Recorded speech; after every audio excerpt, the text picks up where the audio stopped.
자, 하나님 말씀 봅니다. 하나님 말씀은 신약성경입니다. 신약성경 히브리서입니다. 히브리서 4장 12절입니다. 히브리서 4장 12절 하나님 말씀은 히브리서 4장 12절입니다.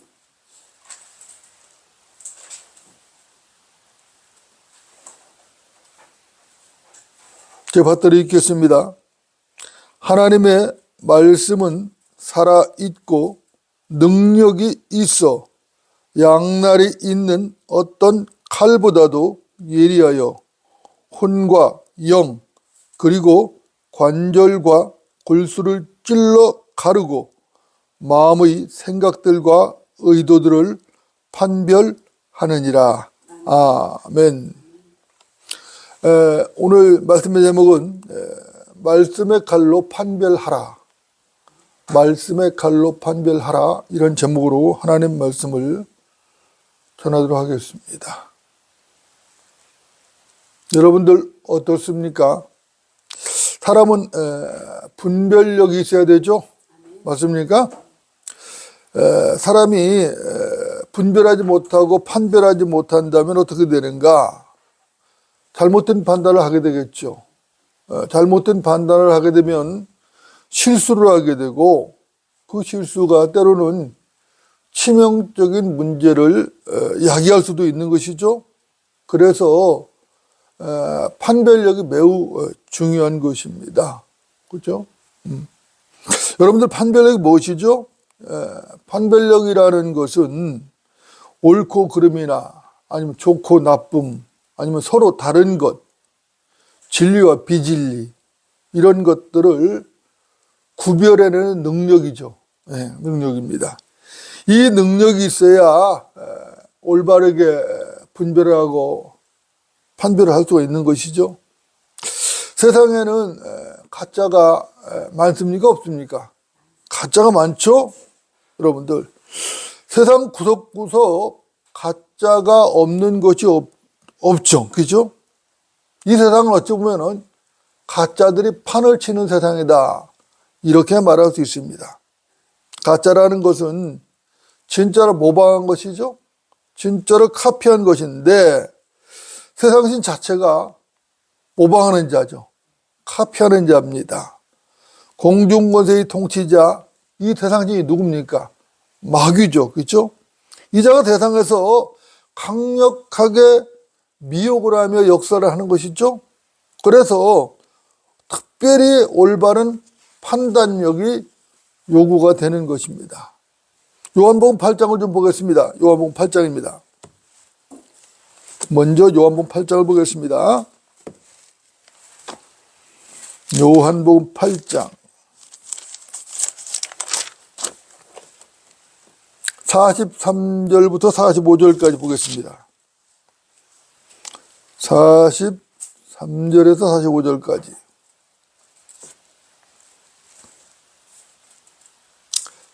받들어 읽겠습니다.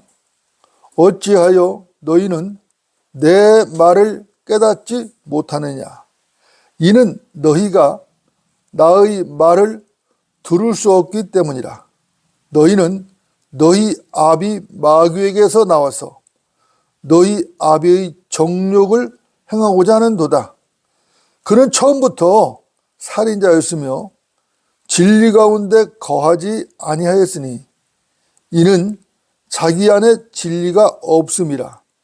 그가 거짓말을 할 때는 자신에게서 우러나와 한 것이니 이는 그가 거짓말쟁이요 또 거짓말의 아비이기 때문이다.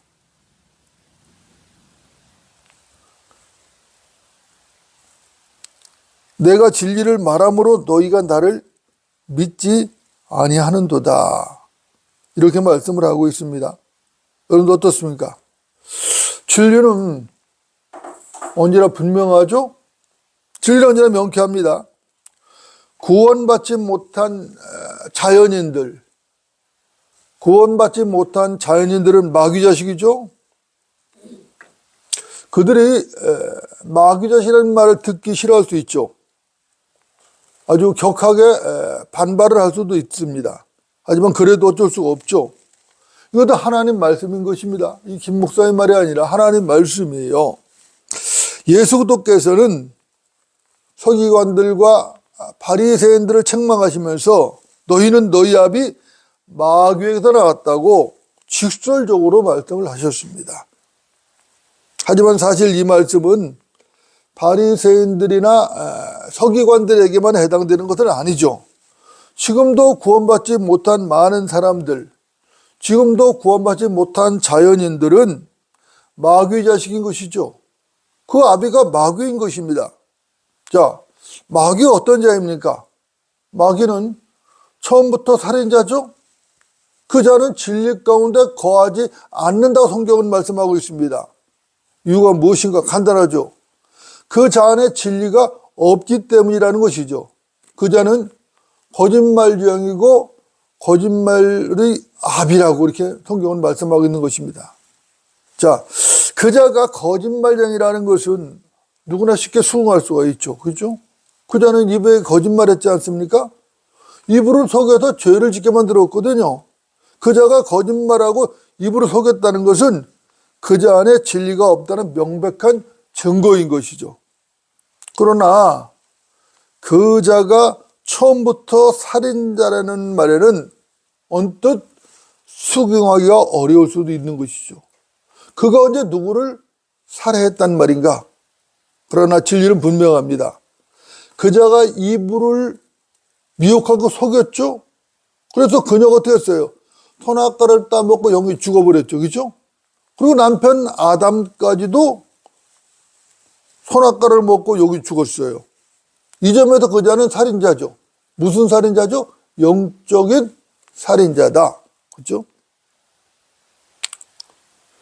그 자는 아담과 이브를 영적인 죽음에 이르겠을 뿐만 아니라 이어서 육체적인 죽음에도 이르기까지 몰아넣은 것이죠. 이것도 명백한 사실인 것이고, 그렇다면 이 자는 명백한 살인자가 분명한 것이죠. 죄의 삭은 무엇입니까? 죄의 삭은 사망이거든요. 이 자가 아담과 이브를 죄로 몰아갔어요. 그래서 결국은 죄의 삭도로 아담과 이브가 죽음을 맞이하게 된 것이에요. 살인자, 명백한 살인자입니다. 선과 악의 지식의 나무에서 나는 것은 먹지 말라. 내가 거기서 나는 것을 먹는 날에는 반드시 죽으리라. 하나님 말씀이죠. 창세기 2장 17절 말씀입니다. 이것은 하나님의 분명한 경고였던 것이에요. 그러나 아담과 이브는 이 경고를 무시하고 하나님의 경고의 말씀을 무시해버리고 선악과를 따먹은 것이에요. 결국 어떻게 됐어요? 결국 영이 죽고 육체의 죽음을 초래하게 된 것이죠. 그리고 그 자는 결국 살인자예요. 분명한 살인자입니다. 간접살인자죠. 여러분 어떻습니까? 그 자의 살인은 여기서 끝나지 않았죠? 창세기 4장을 보면 또 살인사건이 나오죠. 카인이 동생 아벨을 살해했습니다. 여러분들이 아시는 대로 아벨은 예수 그리스도의 예표죠. 그렇죠? 아벨은 양치는 자였죠? 양떼 가운데서 첫배 새끼를 제물로 드렸습니다. 그리고 그는 피 흘려 죽었죠? 형 카인에게 살해를 당했습니다. 자, 아벨이 흘린 피는 예수 그리스도의 피를 예표하고 있는 것이 분명하죠. 그렇죠? 카인은 예수 그리스도를 예표하는 아벨을 죽인 것입니다. 단순히 한 사람을 죽인 게 아니라 예수 그리스도를 예표하는 아벨을 죽인 것이에요. 그렇다면 카인은 누구를 예표하겠습니까? 카인은 당연히 마귀를 예표하죠. 물어볼 필요도 없어요. 카인은 마귀의 예표인 것입니다. 카인은 처음부터 살인과 관련이 있었습니다. 카인과 마귀는 공통점이 많아요. 카인의 성품과 그의 행위는 죄의 사람, 짐승과 정확하게 일치하는 것이죠. 여러분들, 카인이 어디서 나왔죠? 카인은 악한 자로부터 나왔다라고 성경은 말씀하고 있는 것이죠. 요한일서 3장 12절을 보면 분명히 카인은 악한 자로부터 나왔다고 말씀을 하고 있습니다. 여러분들. 그렇다면은 악한 자가 누구죠? 악한 자는 적그리스도가 표를 갖고 있듯이 카인도 표를 갖고 있었거든요. 그래서 카인은 멸망의 아들이고 그 적그리스도를 예표하는 것이에요. 악한 자는 마귀 아닙니까? 그냥 마귀거든요. 자, 멸망의 아들 마귀는 살인자요? 뭐죠? 거짓말쟁이죠. 맞습니까? 카인은 아벨을 살해하기 전에 이미 하나님께 거부를 당한 자예요. 카인은 하나님께 거부를 당하고 주의 면전을 떠났어요. 거처 없이 떠돌아다니는 유랑자가 되었죠. 이런 모든 사실들 종합해 본다면은 최초의 살인자 카인은 하나님을 대적하는 한 마귀였고 그 적그리스도의 예표가 확실한 것이 확실하다고. 여러분들, 카인은 하나님으로부터 표를 받았죠. 맞습니까? 카인이 받은 표는 무엇일까요? 카인이 받은 표는 무엇일까요? 아마도 검은 점의 피부였을 것이고 사람들은 이 표를 받은 카인을 쉽게 알아볼 수 있었을 게 분명합니다. 카인이 받은 표가 검은 표였다는 것이 성경에 구체적으로 기록되지는 않았습니다. 그러나 그가 짐승의 예표라는 점을 주목하고 우리가 생각을 해본다면 충분히 유추가 가능하다. 이 짐승이 뭡니까? 짐승은 표범이죠. 표범은 점을 가지고 있죠. 표범은 검은 점을 가지고 있습니다. 표범은 이 검은 점을 바꿀 수가 있나요? 바꿀 수가 없죠. 미래에 나타날, 대환란 때에 미래에 나타날 그 적그리스도, 검은색의 피부를 가졌죠. 시리아계 혼혈 유대인입니다. 이 점과 관련해서 예레미야 13장 23절 이렇게 말씀합니다. 에디오피아인이 그의 피부를 바꿀 수 있으며 표범이 그의 점들을 바꿀 수 있겠느냐. 그렇다면 악을 행하는 데 익숙한 너희도 선을 행할 수 있으리라. 이렇게 말씀하거든요. 자, 에디오피아인 검은 피부를 가지고 있잖아요. 에디오피아인이 그 검은 피부를 바꿀 수 있냐는 거예요. 흰색으로 바꿀 수 있겠어요? 하얀 피부로? 없다는 거죠. 마찬가지로 표범도 그의 점들을 바꿀 수가 없다는 겁니다. 뿐만 아니라 사람도 마찬가지죠. 악을 행하는 데 익숙한 너희가 어떻게 선을 행할 수 있겠느냐고 성경은 말하는 거예요. 너희는 원천적으로 선을 행할 수 없다는 것입니다. 죄인으로 태어난 인간은 절대로 선을 행할 수 없습니다. 예수님께서도 분명히 말씀하셨죠.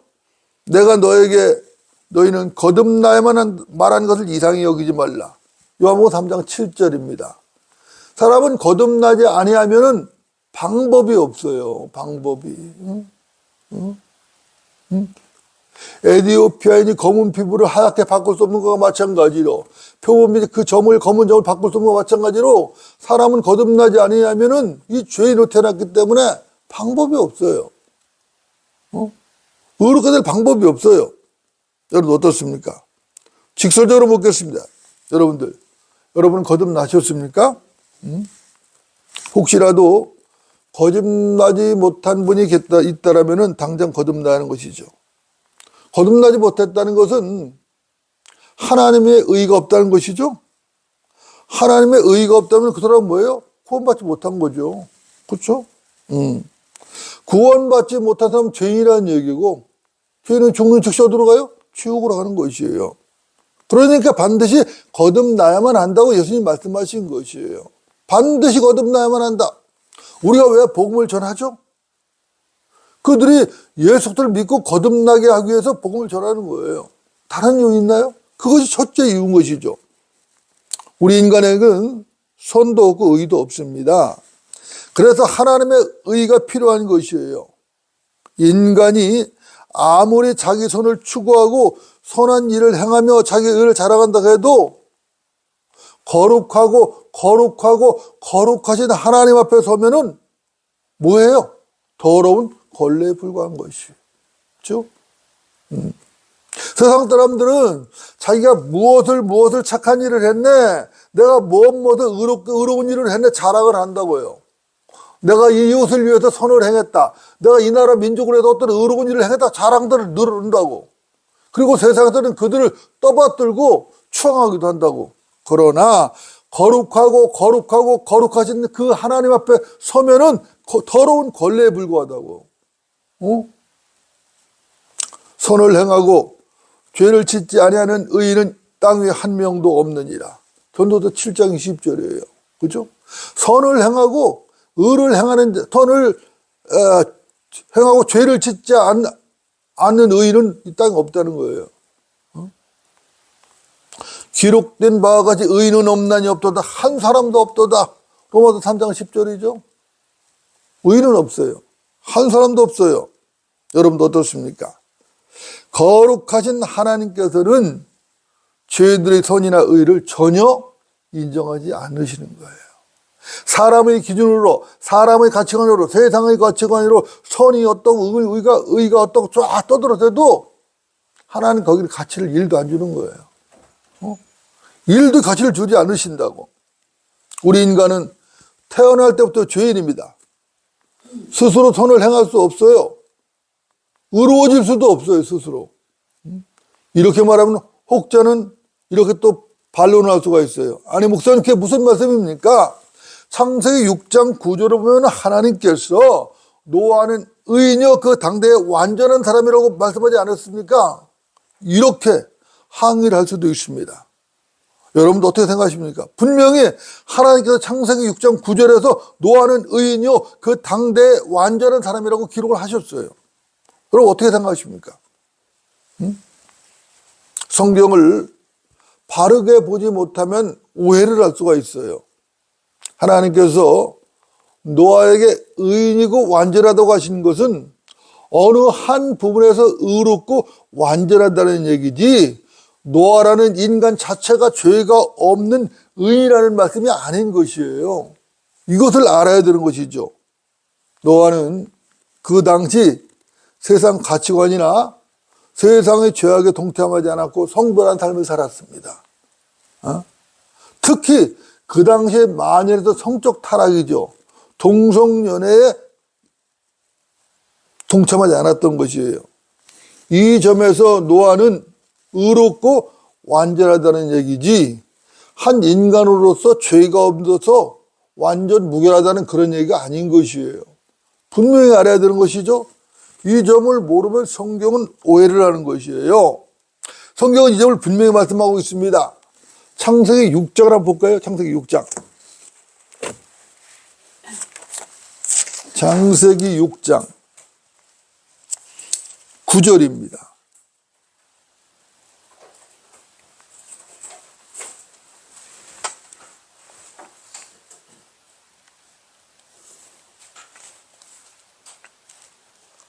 창세기 6장 9절. 제가 받들어 읽겠습니다. 이것이 노아의 내력이라. 노아는 의인이요 그 당대의 완전한 사람이었으며 하나님과 동행하였더라. 이렇게 말씀하죠. 노아는 의인이고 당대의 완전한 사람이었으며 하나님과 동행하였다라고 기록했습니다. 우리는 여기서 무엇에 주목해야 되냐면 그 당대라는 말씀을 놓치면 안 되는 거예요. 주목을 해야 돼요.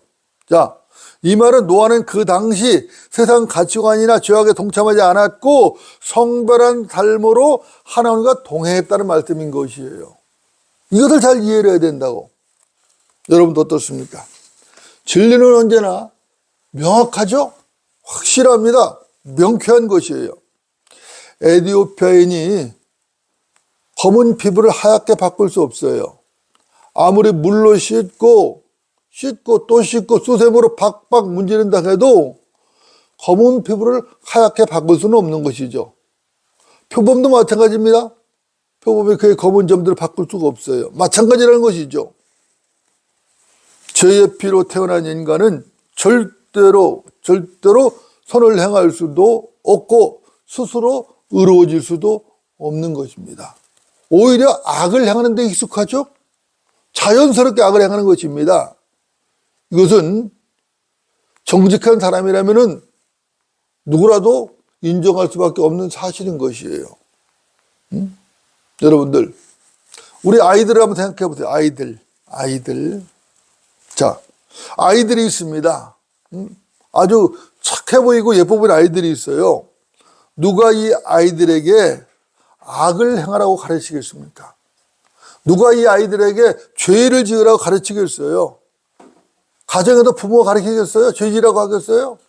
아니면 학교에 가면 학교 선생님이 너 죄를 져라, 제발 좀 악을 좀 행하라고 하겠어요? 아니면 지역사회 어르신들이 아이들한테 죄를 지라고 하겠어요? 범죄 집단이 아닌 바에야, 사악한 범죄 집단이 아닌 바에야 아이들에게 죄를 짓고 악을 행하라고 가르치는 것은 없어요. 오히려 선을 행하라고 가르치죠. 의롭게 살라고 가르치는 것입니다. 그런데도 어떻습니까? 그런데도 아이들은 이런 어른들의 기대를 저버리고 자연스럽게 죄를 짓고 악을 행하는 것이에요. 죄를 짓는데 빠른 것이죠. 여러분들 이유가 뭐죠? 이유는 간단하죠. 그죠? 이유는 간단한 것이에요. 죄인으로 태어났기 때문에 뭐 하는 거예요? 죄를 짓는 거예요. 죄인으로 태어났기 때문에 죄를 짓는 거예요. 참 올리브나무에서 뭐가 열리죠? 참 올리브가 열리는 것이죠. 그죠? 돌 올리브라면서 뭐가 열려요? 돌 올리브가 열리는 법이에요. 그죠? 우리나라 속담에도 콩 심은 데 콩 나고 팥 심은 데 팥 난다는 얘기가 있잖아요. 그죠? 콩 심은 데 팥이 나겠어요? 팥 심은 데 콩이 나겠어요? 그건 안 되는 거예요. 그죠? 하나님 말씀은 언제나 분명하고 정확한 것입니다. 열매를 보면 뭘 알아요? 나무를 아는 것이에요. 감이 열렸으면 감나무죠. 사과가 열렸으면 사과나무죠. 뭐 두말할 필요가 뭐 있겠어요. 그죠? 감나무와 고엽나무는 매우 유사하게 생겼어요.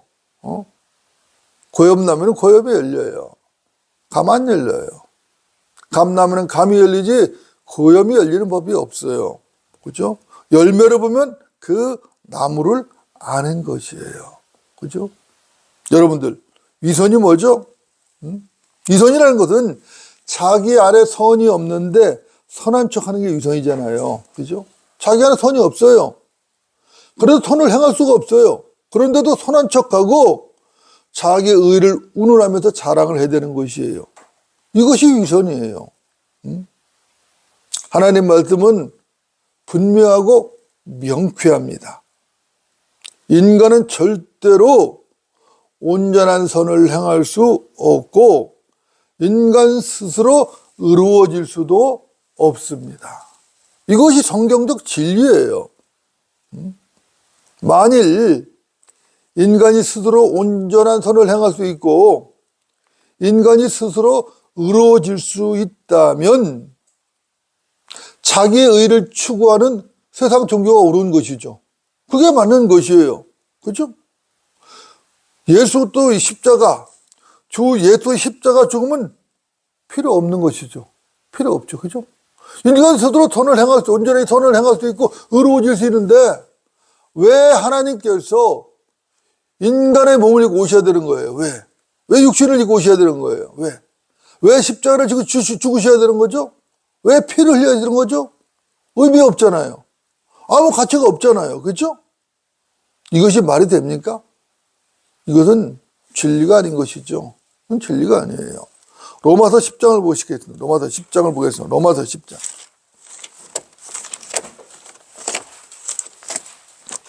신약 성경입니다. 로마서 10장.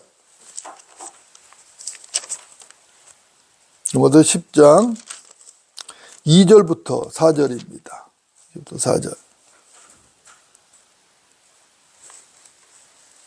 로마서 10장 2절부터 4절. 제가 받들어 읽겠습니다. 내가 그들에 대해 증거하노니 그들에게는 하나님께 대한 열성은 있으나 지식을 따라 된 것이 아니니라. 이는 그들이 하나님의 의를 모르고 자기들의 의를 세우려 함으로써 그들 스스로 하나님의 의에 복종치 아니하였음이니라. 그리스도께서는 믿는 모든 사람에게 의가 되시고자 율법의 끝이 되셨느니라. 이렇게 말씀합니다. 그렇죠? 여러분들 어떻습니까? 이 본문에서 그들이 누구죠? 그들은 유대인들이죠. 바울은 유대인들의 문제를 정확하게 파악을 하고 있었던 것이에요. 아주 정확하게 파악을 했어요. 자, 바울은 자기 동족 유대인들도 이 점을 깨닫고 구원받기를 원했던 것입니다. 유대인들은 자기들이 아브라함의 후손이라고 자랑을 했죠. 모세의 제자라고 자랑했습니다. 그들의 긍지가 대단했어요. 특히 종교 지도자들 그랬던 것이죠. 그들은 율법의 행위로 하나님의 의를 만족시키고 의를 이룰 수 있다라고 생각을 했던 것이에요. 착각이죠, 이것은. 그죠? 착각입니다. 그들은 그런 착각에 빠져서 율법의 행위로 의를 구하다가 오히려 구원도 받지 못한 채 돌불에 걸려 넘어지고 말았던 것이에요. 돌불에 걸려 넘어지고 말았어요. 예수 그리스도는 진리를 대적하는 자들을 걸려 넘어지게 하는 돌이십니다. 진리를 대적하는 자는 오히려 예수 그리스도라는 돌에 걸려 넘어지는 거예요. 못해도 걸려 넘어지는 거예요. 여러분들, 그들의 문제가 뭐였던 것이죠? 유대인들, 특히 종교 지도자들의 문제가 뭐였어요? 의외로 간단하죠? 그들이 믿음으로 의를 구하지 않았다는 것이에요. 믿음으로 의를 구해야 되는데 인간 자기 존재의 실체를 깨닫고 믿음으로 의를 구해야 되는데 믿음으로 의를 구하지 않았다는 것이, 이것이 문제죠. 이 문제는 오늘날도 똑같이 반복이 되고 있는 것입니다. 오늘날 종교 집단으로 전락한 기독교계를 보십시오. 하나님에 대한 열성은 있는 것 같아요. 하나님에 대한 열성은 대단히 강하고 열성이 있는 것 같은데 진리의 지식이 결여된 게 문제예요. 열성이 나쁠 게 없죠? 하나님께 대한 열성 좋죠? 나쁠 게 없어요. 하지만 하나님의 말씀과 무관한 자기 열심이 문제인 거죠. 하나님의 말씀과 무관한 자기 열심, 이것이 문제인 거예요. 여호와 증인들을 보십시오. 대단한 열성이죠. 워치타워에서 발행하는 간행물을 돌리며 집집마다 누비고 찾아다닌다고요. 요즘도 다녀요. 얼마 전에 우리 집에도 왔었어요. 나 있을 때. 다녀요. 요즘도 다니는데 파수대, 깨어라 등등을 갖고 다녀요. 여자들이 때를 지어 다 다녀요. 물론 길에 나와서 책을 이렇게 전시해 놓고 서 있기도 하는데 아직도 다녀요. 안식교들도 크게 다르지 않죠. 안식교인들도 시조사에서 발행하는 책들을 가지고 다녀요. 로마 카톨릭도 그들보다 더하면 더했지 덜하지 않죠. 결코 그들도 뒤처지지 않아요. 로마 카톨릭은 자기들의 종교를 지키기 위해서 수많은 사람들을 죽였죠. 장작더미에 위해서 불에 태워서 사람을 죽이는 열성까지 보였어요. 십자군 전쟁을 일으켜서 죽이고 뭐 수없이 죽였어요, 사람들을. 요즘 우리나라에도 또 다른 열성 분자들이 난리가 났죠. 안상홍 증인회라, 신천지, 통일교 같은 열성 분자들은 물론이고 허경영이라고 하는 자를 추종하는 자들이 하늘궁으로 몰려다니는 거예요. 이 얼간이들이죠. 얼간이들이에요. 이들이 사회 문제를 일으키면서 자기 열성을 내고 있는 거예요. 하나님 말씀과 아무 상관도 없는 자기 열성을 내고 있는 것이라고. 일부 개신교 집단들도 상황은 다르지 않죠. 특히 광적인 은사주의자들은 가정 살림이고 뭐고 다 내팽개쳐버리고 기도원이나 또 그 은사주의 집회를 여기저기 전전하면서 미쳐 날뛰고 다니는 것이. 그런 자들은 자신들의 신념을 입증하는 데 열성을 내는 것이에요. 자기들의 신념을 입증하기 위해서 아주 열성을 내고 열심히 일하고. 그러나 그 열성이 지식에 따라 된 것이냐 이거예요. 하나님의 말씀은 진리 지식에 따라 된 것이냐 이것을 판별해야 되는데 절대로 그런 게 아니단 말입니다. 여러분들. 종교 집단들의 열성은 잘못된 열성인 것입니다. 여러분들 왜 잘못되었죠? 뭐가 문제예요? 자기 열성으로 자기 의를 세우려고 하는 게 문제인 거예요. 그들은 하나님의 의가 무엇인지 모르는 것이죠. 어떻게 해야 하나님의 의에 이르는지도 모르는 것이에요. 그래도 그런 데는 관심이 없어요.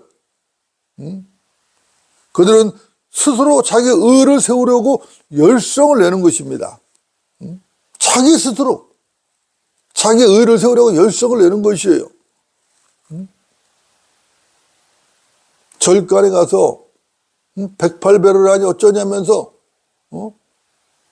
절하고 있는 사람들 다 그런 사람들이에요.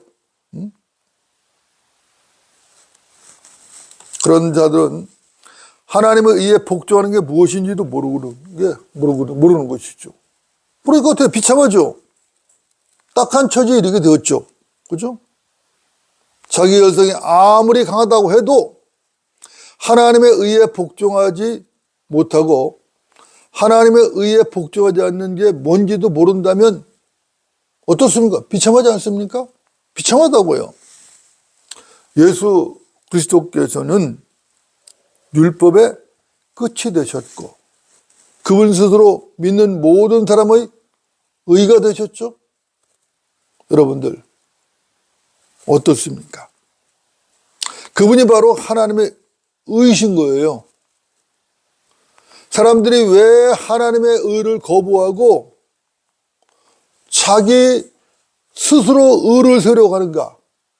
왜 자기 열성으로 의를 세우려고 하는가? 이유는 간단한 것이에요. 자기 자신이라는 그 존재를 몰라서 그런 겁니다. 그렇다면 왜 존재를 모르는 것인가? 왜 자기 존재를 모르는 것인가? 스스로 미혹되고 속아서 그런 것이에요. 누구에게 속았죠? 마귀에게 속았고 세상에 속았고 자기 자신에게도 속은 것이에요. 여러분들 맞습니까? 오늘 보면 히브리서 4장을 보고 좀 정리를 하겠습니다. 히브리서 4장으로 다시 돌아갑니다. 히브리서 4장.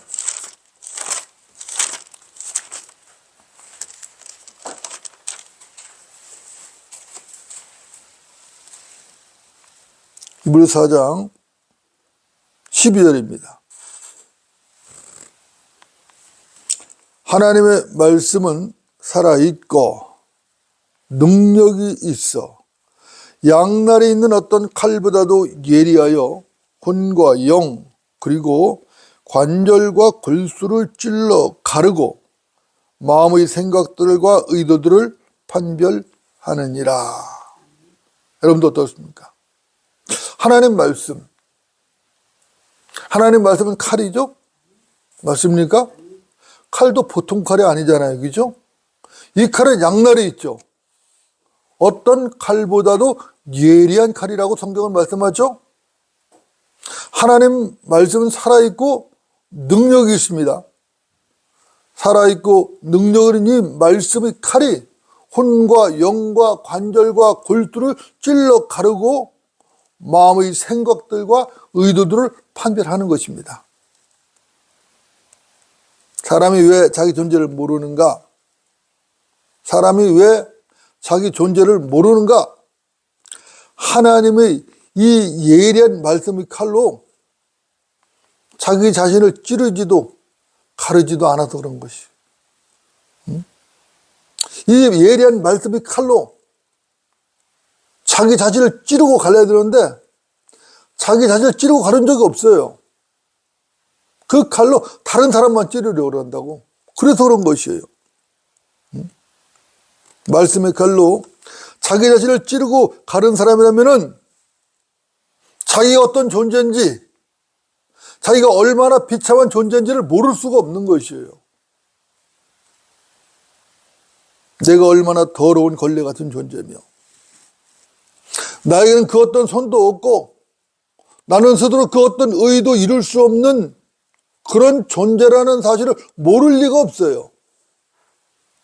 그 예리한 말씀의 칼, 그 칼로 자기 자신을 찌르고 갈라보았다면 모를 리가 없어요. 여러분들, 이 성경책 킹 제임스 성경을 사서 들고 다닌다고 해서 이 성경을 수십 번, 수백 번을 읽는다고 해서 그들 모두가 칼로 자신을 찌르고 가르는 게 아니에요. 성경을 사서 들고 다녀도, 성경을 여러 번 읽어도 그들 모두가 자기 자신을 찌르고 가는 것이 아니라고요. 말씀의 거울 앞에서 사악한 자신을 발견하고 그 말씀 앞에 굴복하지 않는다면 성경을 잘못 읽은 것이에요. 그것은 말씀의 칼로 자신을 찌른 것이 아니에요. 가른 것도 아니에요. 이 점을 분명히 해야 된다고. 여러분도 어떻습니까? 우리는 세상 종교인이 아니죠? 우리는 그리스도인입니다. 그리스도인은 말씀의 거울 앞에서 가능성이 없는 자기 자신의 실체를 발견하고 말씀의 칼로 자기 자신을 찌른 사람들이에요. 관절과 고수를 가른 사람들이에요. 그리스도와 함께 죽고 다시 살아난 사람이 그리스도인입니다. 그리스도와 함께 죽고 그리스도와 함께 다시 살아난 그 사람이 그리스도인이에요. 다른 사람이 그리스도인이 아니에요. 자신을 말씀의 칼로 찌르고 가르고 회개하며 예수님의 피, 예수의 피를 찾은 사람이 바로 그리스도인이에요. 그래서 그리스도인들은 세상 종교인들과는 다른 것이에요. 차원이 달라요. 사람들이 이걸 구별을 못한다고. 다 똑같다고 생각한다고. 모든 종교는 똑같다 이렇게 생각한다고. 어리석죠. 성경이 뭘 알겠어요. 눈을 떠야 알지. 눈을 떠야 보일 거 아니에요. 귀가 열려야 들을 거 아니에요. 눈이 감기고 귀가 닫혔더니 볼 수도 없고 들을 수도 없는, 그러니 모르는 것이에요. 기독교인들도 이 경험이 없다면은 기독교라는 이름으로 또 다른 종교에 취한 사람이에요. 그 사람은 분명히 그리스도인이 아닌 것입니다. 여러분들, 세상 종교인들의 특징이 있어요. 그 특징이 뭐죠? 세상 종교인들의 특징은 다른 게 아닙니다. 그들의 가장 큰 특징은 하나같이 하나님의 의를 모른다는 것이에요. 하나님의 의를 몰라요. 그러니까 어떻게 되죠? 자기의 의를 세우려고 애를 쓰는 것이에요. 온갖 방법을 동원하면서 애를 쓴단 말입니다. 그런 자들은 절대로 하나님의 의를 받아들이지 않아요. 왜 그렇죠? 하나님의 의를 모르니까 받아들이지를 못해요. 그리고 자기만 세우려고 계속 노력하고 애쓰는 거예요. 무진장 애를 쓰는 것이죠. 거기에 모든 힘과 물질과 돈과 모든 에너지를 쏟아붓는 것이에요. 자기 의를 세우려고. 자기 자신의 가능성만 의지하고 율법을 지키고 양심대로 착하게 살려고 각오를 다지는 것이에요. 그러나 그런 각오는 허망한 것이에요. 왜죠? 왜 허망하죠? 인간이라는 존재는 태생 그 자체가 양심대로 살 수 없고 율법을 지킬 수도 없는 존재예요. 이것을 알아야 되는 것이에요. 이것은 확실한 진리인 것이에요. 우리 인간의 존재는 분명하게 알아야 돼요. 인간의 율법을 완전 지킬 수 없습니다. 양심대로 살 수도 없어요. 만일 인간이 율법을 온전히 지킬 수 있고 양심대로 살 수 있다라면은 예수님께서 왜 십자가에 달리셔야 하는 거죠? 달리실 이유가 없어요. 근데 의미 없는 개죽음이라고 그러면은 말도 안 되는 거예요. 인간은 이 땅에 태어난 모든 인간은 죄인으로 태어났기 때문에 온전히 양심대로 살 수도 없고 자기 스스로 의롭게 될 수도 없어요. 여러분도 어떻습니까? 여러분은 모두 올바르게 판별하는 지각이 있으시길 바랍니다. 자기 오름으로 판단하지 말고 하나님 말씀으로 정확하게 판단하시길 바랍니다. 인간이 추구하는 그 자기의 의가, 자기의 오름이 하나님의 의를 거부하게 만드는 것이요. 자기 오름으로 판단하는 것은 올바른 판단이 아니에요. 그것은 마귀에게서 온 판단인 것입니다. 여러분들, 주 예수를 깊게 알고 싶으십니까? 주 예수도 그분이 어떤 분인지 알고 싶으십니까? 그렇다면 먼저 말씀의 칼로 자신을 찌르고 가르십시오. 자신의 영적 상태를 정확하게 판단하십시오. 그러면 주 예수 그리스도가 보이고 그분이 당신의 생명으로 역사할 게 분명합니다. 말씀으로 바르게 판별하고 바르게 믿어야 되는 것이죠. 그러면 주님의 승리가 누구 승리가 돼요? 내 승리가 되는 거예요. 왜? 내가 주님과 하나가 돼버리니까. 그죠? 주께서 나의 머리가 되시는 것이죠. 나는 그분의 몸의 일부 지체가 되는 것이에요. 그러니까 그분의 승리가 누구 승리예요? 내 승리라고. 그분의 승리가 내 승리가 되는 것이에요. 그러면 찬양에 나갈 수가 밖에 없죠. 하나님의 이름을 높일 수밖에 없다고. 우리 주 예수도 그분의 이름을 찬양하고 그분의 이름을 높일 수밖에 없다고. 이것이 성도예요. 이것이 그리스도인이라고. 이것이 그리스도인이라고. 여러분 모두 이런 그리스도로 사시기를 다시 한번 부탁을 드립니다. 기도하시겠습니다.